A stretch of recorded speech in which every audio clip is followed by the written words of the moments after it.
Good morning students. RPS public school online classes standard 8 English grammar. Students, पिछले videos में हमने आपको letters के बारे में बताया था कि फॉर्मल लेटर्स और इनफॉर्मल लेटर्स किस तरह से लिखे जाते हैं, उसके क्या फॉर्मेट्स होते हैं। और आज उसी क्रम में हम आपको एक क्वेश्चन देंगे और उसको सॉल्व करना है, यहीं पर सॉल्व करेंगे और उसको बनाएंगे। किस तरह से बनाएंगे उसको हम लोग देखेंगे। हमने पिछली वीडियो में ये भी बताया था कि फॉर्मल लेटर्स किसे कहते हैं, इनफॉर्मल लेटर्स किसे कहते हैं। फॉर्मल में जितने भी ऑफिशियल्स लेटर आते हैं, इनफॉर्मल में जितने भी आपके रिलेटिव्स वगैरह आते हैं, वो सारे लोगों को हम लोग देते हैं, दिखाते हैं। इस इनफॉर्मल लेटर्स में जितने भी फ्रेंड्स हैं, हाँ, सीधे याद रखिए शॉर्ट में कि इनफॉर्मल में है जितने भी आपके रिलेटिव्स हैं, आपके फ्रेंड्स हैं, वो सब आते हैं। फादर मतलब रिलेटिव से बहुत सारे आ गए, फ्रेंड्स में बहुत सारे आ गए, वो इनफॉर्मल होते हैं। और फॉर्मल में भी हमने बताया था कि जो ऑफिशियल लेटर है, आप एप्लीकेशन लिख रहे हैं या न्यूज़पेपर एडिटर को लिख रहे हैं या किसी भी ऑफिशियल एसपी को लिख रहे हैं, डीएसपी को लिख रहे हैं, टाउन का डीएम को लिख रहे हैं, हाँ, तो ये सारे जितने भी लेटर्स आते हैं वो कैटेगरीज में फॉर्मल में आते हैं। और हमने आपको स्ट्रक्चर भी बताया था कि किस तरह से फॉर्मेट में इनफॉर्मल लेटर का हमने फॉर्मेट बताया था। अब इनफॉर्मल लेटर का जो हमने फॉर्मेट बताया था, अब उससे कंसर्निंग एक क्वेश्चन हम आपके सामने दे रहे हैं, उसको यहाँ पर लिखना है, उसको हम बताएंगे। ठीक है, कुछ लिखने का कुछ टेक्निकल वे है, उसको अगर आप अडॉप्ट करते हैं तो थोड़ा और भी अच्छा उसका इनहैंस रूप में आपको मार्किंग होता है। तो आप देखिए, एक क्वेश्चन हम देते हैं, जैसे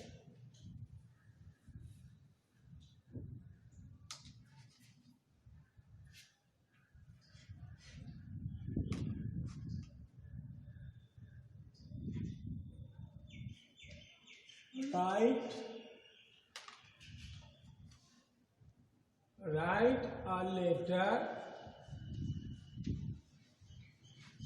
ठीक है, write a letter to your uncle,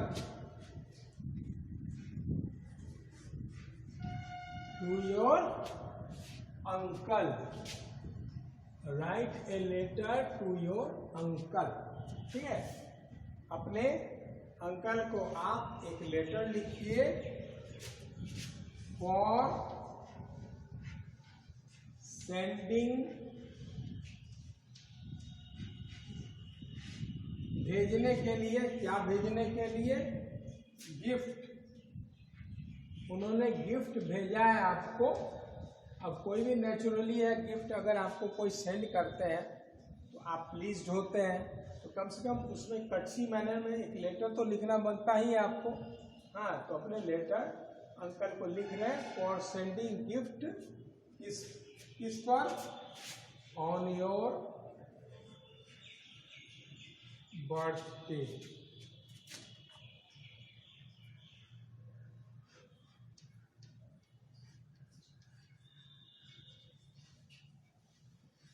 यानी क्वेश्चन को बनाने के पहले आपको क्वेश्चन को अच्छी तरह से समझ लीजिएगा, तो आपका उसका कंटेंट्स लिखने में बहुत ही आसानी होगी और बहुत ही ईजियर प्रोसेस में आप उसको लिख पाएंगे।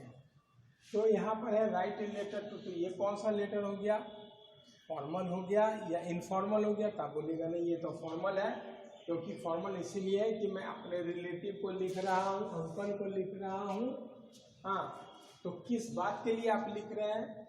आपके जन्मदिन पर वो तो आए नहीं थे, उन्होंने सोचा कि चलो भाई हम अपने भतीजे को गिफ्ट दे देते हैं। ठीक है, वो गिफ्ट भेज देते हैं और गिफ्ट देखने के बाद प्लीज्ड हो जाते हैं आप, तो कुछ उस एवज में आपको उनका लिखना बनता है।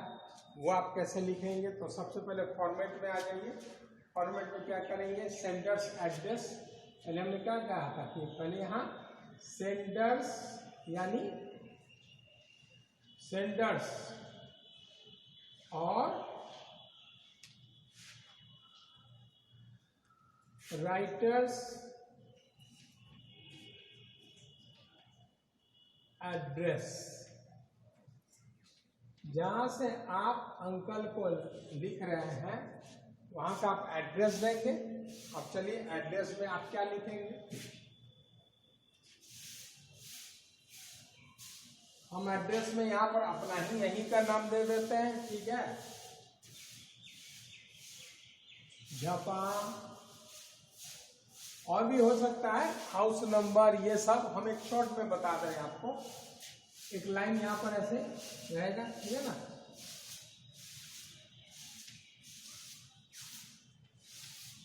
मान लीजिए ये एड्रेस में आ गया, ठीक है, झपा मुजफ्फरपुर, शॉर्ट में हमने बता दिया। यहाँ पर एड्रेस में आप अपना कुछ भी दे सकते हैं, जो एग्जैक्ट एड्रेस होगा वो भी दे सकते हैं, कोई दिक्कत नहीं है। यहाँ पर एड्रेस दे दिए। अब इसका एक गैपिंग नीचे दीजिएगा, एक लाइन का गैपिंग दे दीजिएगा यहाँ पर, ठीक है। अब यहाँ पर आप क्या करेंगे? डेट देंगे। तो डेट जैसे आज का डेट दे दीजिए। आज कौन सा है?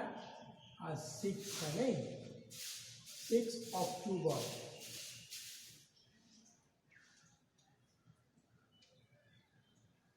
राइट, 6 अक्टूबर 2020।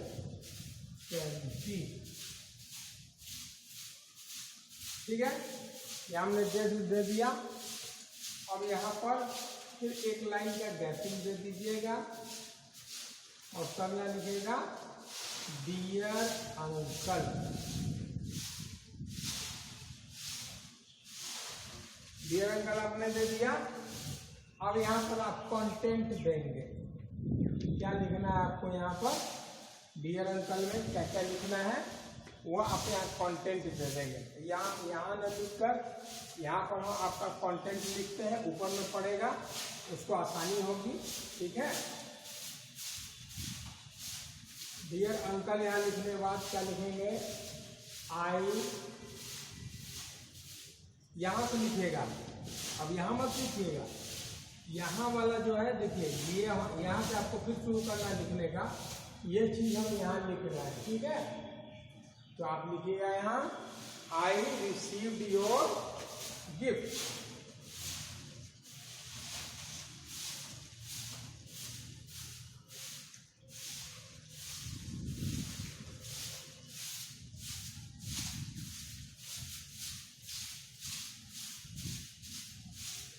मैंने आपका गिफ्ट पाया, जो आपने मेरे जन्मदिन पर भेजा था वो गिफ्ट मुझे मिल गया, मैंने रिसीव किया।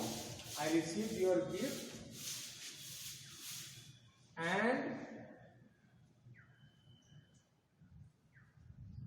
लेटर, आपका गिफ्ट भी मिला और लेटर भी मिला जिसमें लिखा हुआ था कुछ।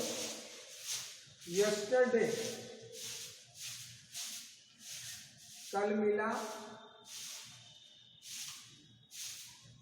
यस्टरडे मतलब बीता हुआ कल। यस्टरडे ऑन माई बर्थडे,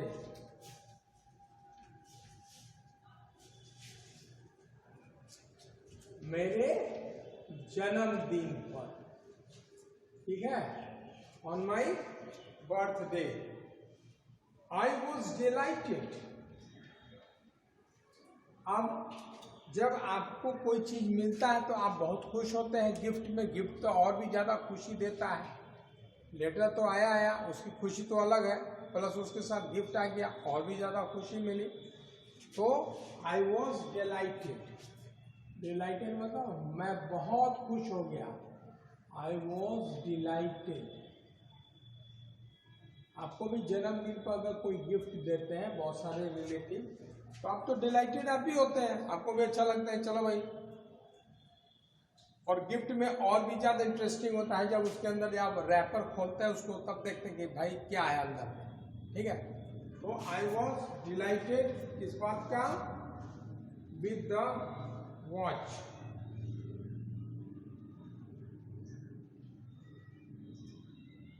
अब देखिए यहाँ पर एक सामान को मेंशन आप कर रहे हैं।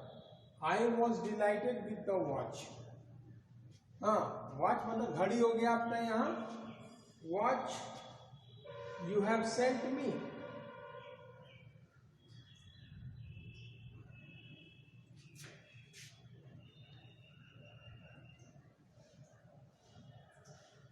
जो आपने वॉच भेजा है, घड़ी भेजा है, उसको उससे बहुत डिलाइटेड हो गए, क्योंकि हो सकता है ये घड़ी मेरे लिए बहुत ज़रूरी रहा हो, हमको घड़ी की ज़रूरत हो, वही गिफ्ट हमको मिल गया। क्योंकि होता है ना, कोई गिफ्ट हमको देते हैं तो बहुत अच्छा, अगर मेरे मन मुताबिक कहीं कोई गिफ्ट में से निकल गया, गिफ्ट तो बहुत सारे होते हैं, उसमें से कोई मेरे मन के मुताबिक मिल गया तो हम और भी डिलाइटेड हो जाते हैं।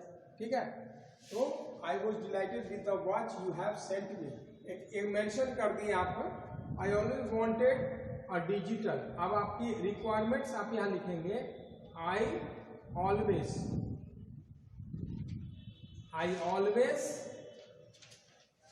किस बात का always?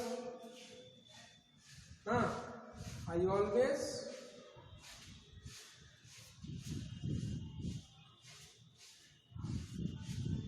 wanted a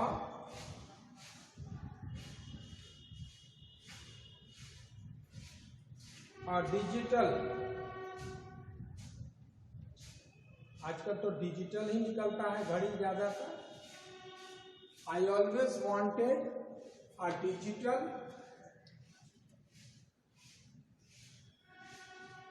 and this one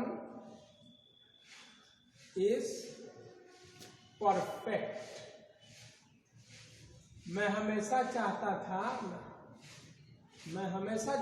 था कि एक डिजिटल घड़ी हो, और ये जो घड़ी आपने जो हमें भेजा, दिस वन, इसके बारे में बोल रहे हैं, दिस वन इज परफेक्ट, एकदम मेरे लिए परफेक्ट है। ठीक है, अब यहां से आप पैराग्राफ चेंज कर देंगे। ठीक है, पैराग्राफ चेंज करके यहाँ पर लिखेंगे।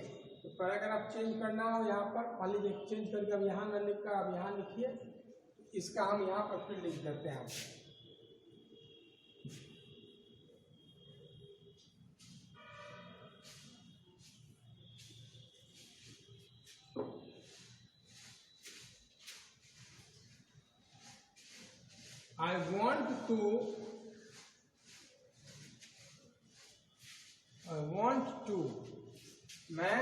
I want to thank you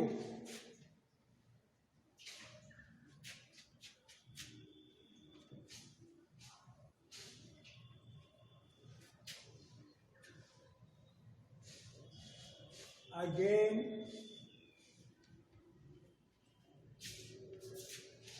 for this valuable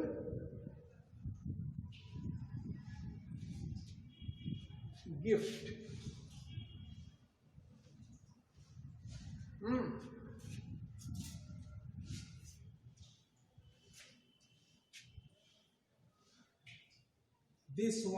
this one को ध्यान दीजिएगा क्या मीनिंग है। So I want to thank you again for this valuable gift. I do hope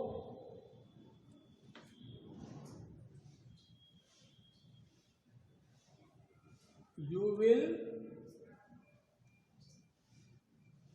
come soon. अब बहुत जल्दी आएंगे। ठीक है,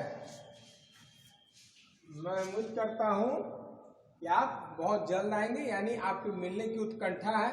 यह भी एक फॉर्मेलिटीज में आप दे सकते हैं, देते हैं। ठीक है, you will come soon.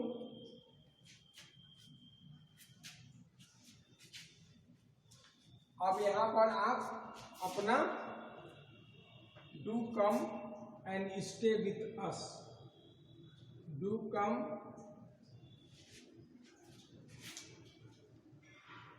And stay with us, तो जरूर से आइए, हम लोग के साथ रुकिए भी। ठीक है, अब यहाँ पर आप अपना नाम वो दे देंगे, योर लविंग